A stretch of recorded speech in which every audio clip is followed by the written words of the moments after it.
I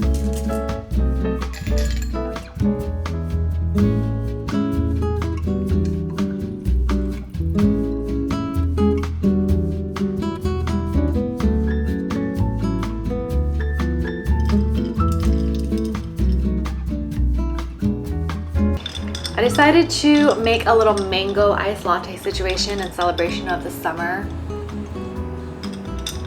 Turned out really good. But hey friends, welcome back to my channel.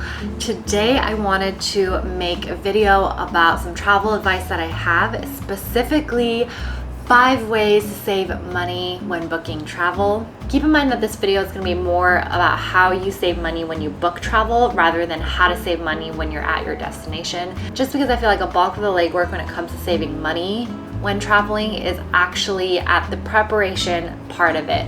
When you're planning your flights, when you're booking your hotels or Airbnbs, and when you're planning all of the activities you're going to do, that's actually where it matters, because that's going to be where you whip out your credit card and you put all of the charges on there and you realize, crap, I may have spent too much. Traveling has gotten a little bit more expensive since the pandemic has come to an end, so I feel like there's a lot of people out there that might need some tips on how to budget travel, especially if you're like me who loves to travel constantly and cannot afford to be splurging during every single trip. Here are 5 tips for you. Okay, so the first tip that I have is to compare accommodations. I'm a big Airbnb person, I always have been, and my number one reason is probably because it's just so affordable, and you also have a lot more options than when it comes to hotels. So you have the option to stay in a shared room or a private room, or you have the option to rent out an entire apartment. And I've done all 3 before. I feel like if you're someone that stays at hotels a lot and you feel like, you know, you're a little bit hesitant about staying at Airbnbs, but you want to save money, try looking into that. Unless you're part of like rewards group when it comes to hotels and you want to rack up those points, I think that that's something you should stick with. But I feel like if you're used to staying at like nicer places, but you want to save money because say the flight was really already too expensive, or you want to treat yourself to some nice activities or a couple of nice dinners at the actual destination, and try staying at an Airbnb. I think especially when it comes to destinations where you know you're gonna have so much to do, like big cities, I typically just need a pillow to rest on and somewhere to store my stuff. And a private room in an Airbnb that costs like $50 a night is going to really help you with your budget. I think a lot of it will come down to comfort level and then also what the destination is like for you. So if it's, say, an opposite of a big city, say it's a destination that doesn't have tourism super established yet, you might need that hotel because you might want that staff to be there for you 24/7 in case you have questions, or if you need recommendations around the area that you're staying. They're great for that. But I think the saving money part comes down to comparing accommodations to see which one is going to be cheaper and what kind of comfort level are you okay with when it comes to staying at a place. Okay, so I wanted to go ahead and do a live search with you guys to show what an Airbnb in London would cost versus how much a hotel in London would cost, and maybe see what kind of value you would get in each and see which one's more worth it. So I put in London for Airbnb. I'm gonna go ahead and select the dates September 8th through September 11th, and we'll do the same later for hotels. So keep in mind this is 3 nights, and we can either choose to see what an apartment looks like when we have the entire apartment booked versus a room. Right off the bat, I see that this is an amazing rating for the entire condo, it seems, so let's click on that to see. Entire condo means you have access to the entire apartment. Let's just see what the photos look like. They look really nice. This looks to be a little bit maybe further from central London. Let's see where the location is.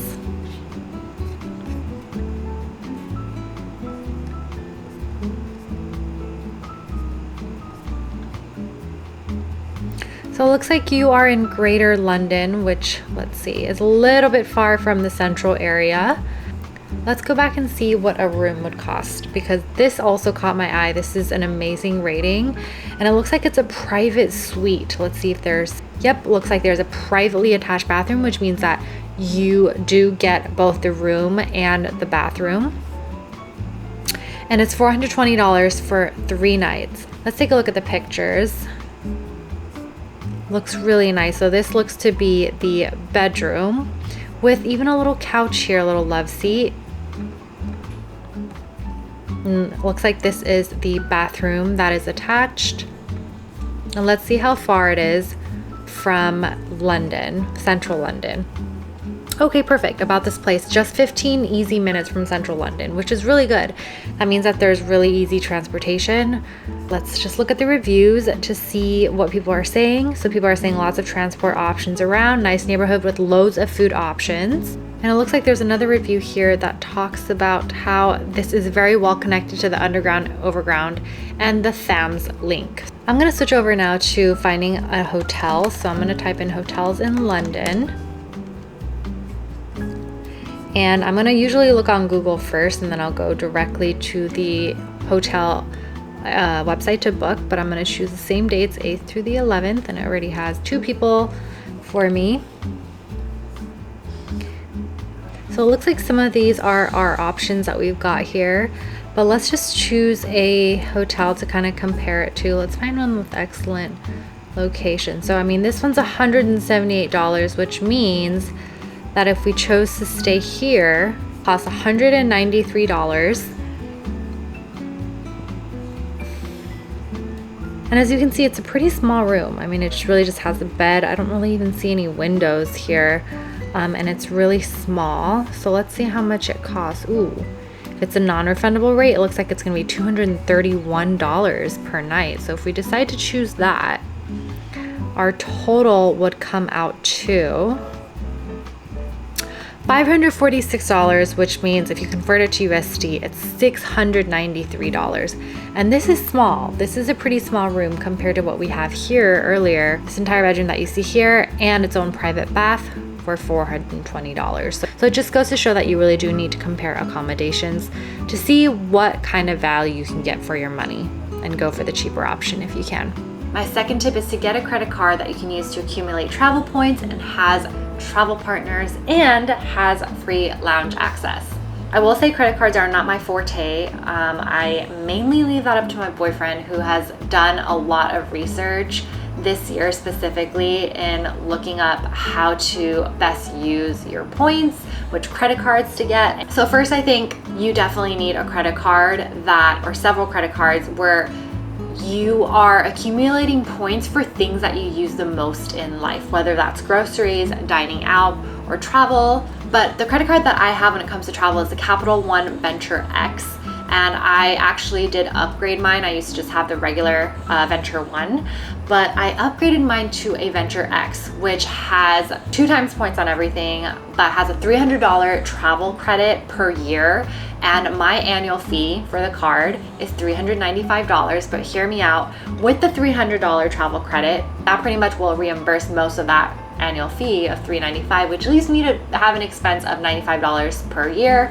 But the best part about that is that I have free lounge access pretty much everywhere I go based off of the list that they have, the priority pass list. Most of the time when I go to airports, me and Andrew, we are able to go to a lounge and get free food, free alcohol, free drinks, free bottled water.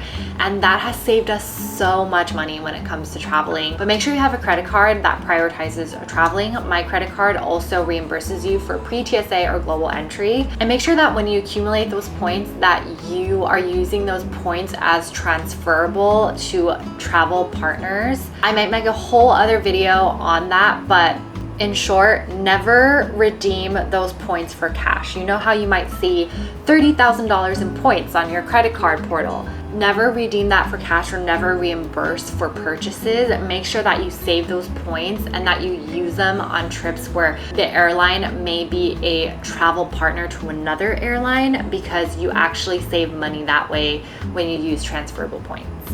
My third tip is something that I get asked quite a bit, is how I book my flights. And that is to use Google Flights and turn on the tracking notification if it's a flight that you feel like you still have some time out before you actually want to go to that destination, and you want to make sure that you know when the flight goes up or when it goes down. Preferably it goes down. But I use Google Flights for everything just because I love how convenient it is to put in the destination that you want to go to, even if it's a whole country, even if it's a continent.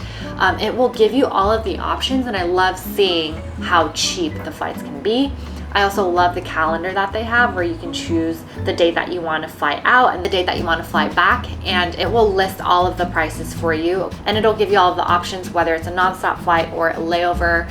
But that way you can compare prices really easily and then make sure that you just go to the actual airline to book the flights and not some kind of a third party, because those usually will screw you over. So I highly recommend using Google Flights to track the prices, to use it as kind of like a reference as to how cheap things could be depending on where you go. Okay, my fourth tip when it comes to saving money is to be flexible with the time that you go somewhere and the destination. More specifically, trying to avoid peak seasons to travel and avoiding holidays.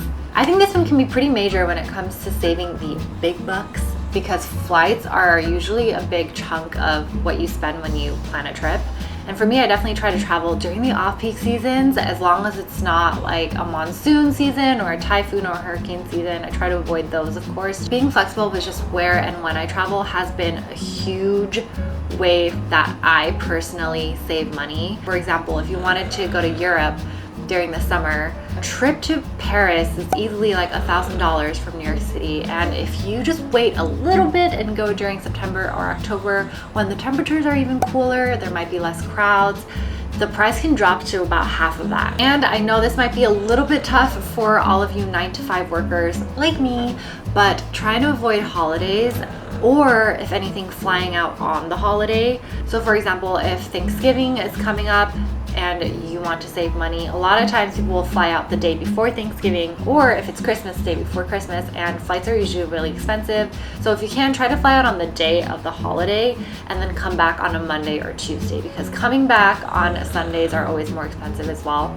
I think that a lot of us can have like laser or tunnel vision when it comes to a place that we've been really wanting to go to. And I think if it's a place that you've been dreaming of traveling to and you only have a specific time that you can go during the year, then just go for it, because life is too short not to travel where you want to. But if you're someone who just wants to travel and you're flexible, then I would really rely on Google Flights to know when is the cheapest time to go. Again, you have your tracking notifications that you can turn on, and then you can also be flexible about where you're going. Since I look up flights so often, I can pretty much say that I think the cheapest times to fly, again, depends on the destination, but I would say it would be September and October. I have found the cheapest flights across the world for the most part to be during these 2 months, which is why usually I don't travel much during the summer, and my big traveling plans really come during the fall to late fall. But yeah, being flexible and open-minded can go a really long way when it comes to saving money. My last advice, which is something that I swear by, is to book the cheapest class flight and also pack light, because you kind of have to when you're booking those cheap flights. So I, depending on the destination, for the most part will fly basic economy, aka economy light, aka the cheapest flight that does not come with a carry-on, where you can only bring a personal item. And I know it's not for everybody. I know that sometimes people have things of comfort that they want to bring with them on a destination, or things that you may need to bring because of certain, for example, health reasons or just circumstances. But if you're someone that wants to save money and can bear to leave some of those things of comfort at home, then I do recommend doing basic economy. You don't get to choose your seat, you don't get a carry-on, so you have to pretty much bring like a backpack, and you pretty much board last. But the flights are usually really cheap. For example, if I were going to Puerto Rico for 3 days, which I've done before, I think that a basic economy is the perfect choice, and you really don't need more than that, because the weather in Puerto Rico is really hot, it's tropical, it's humid, so I really wouldn't need more than a couple really lightweight dresses, shorts, and bathing suits, and those pack really light and compact. So you don't really need to spend the extra money for a carry-on. I feel like I can go on and on about how I pack light, because I've had so much practice just having all of these restrictions with luggage that I choose to have, of course. But really think about whether you need all of the things that you're bringing, maybe try it out on one of your shorter trips coming up and see if you can do without the extra clothes or do without an extra pair of shoes, because shoes do take up a lot of space in your luggage, I will say. And maybe you'll start realizing that you don't need as much as you think, and then you can start saving money by just booking those basic economy flights. I probably wouldn't really recommend it for long haul flights, because if you don't get to choose where you want to sit, it does kind of suck. But for flights that you feel like you would be able to withstand, you know, a few hours in the middle seat, then do it, because the $60, $80 that you might be able to save choosing basic economy versus economy, you could maybe use on a nice dinner, or you can use to buy souvenirs that you want to when you're at the actual destination. Or you can just save it, because the whole point of this video is about saving money. But yep, those are my 5 tips when it comes to saving money when you're booking travel. I think a lot of this comes down to the planning of things and understanding yourself and what you like and don't like, and what you can tolerate and you can't tolerate. But I think doing some research, comparing flights on Google Flights, comparing accommodations, taking into consideration the things that you'll be doing at the destination, all of these things are going to be really important when it comes to saving money. Thank you so much for watching. I hope you all have a great rest of your week, and I'll see you all in my next video. Bye!